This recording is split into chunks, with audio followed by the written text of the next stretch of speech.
split first sound. Under certain conditions, a wide or abnormally split first sound can be heard. An abnormally wide split first sound can be due to either electrical or mechanical causes, which create asynchrony of the two ventricles. Some of the electrical causes may be right bundle branch block, premature ventricular beats, and ventricular tachycardia.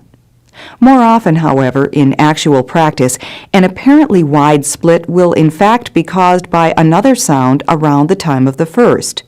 A sound which can be mistaken for a wide split first is an ejection sound, which will be discussed later. Listen now to a widely split first sound.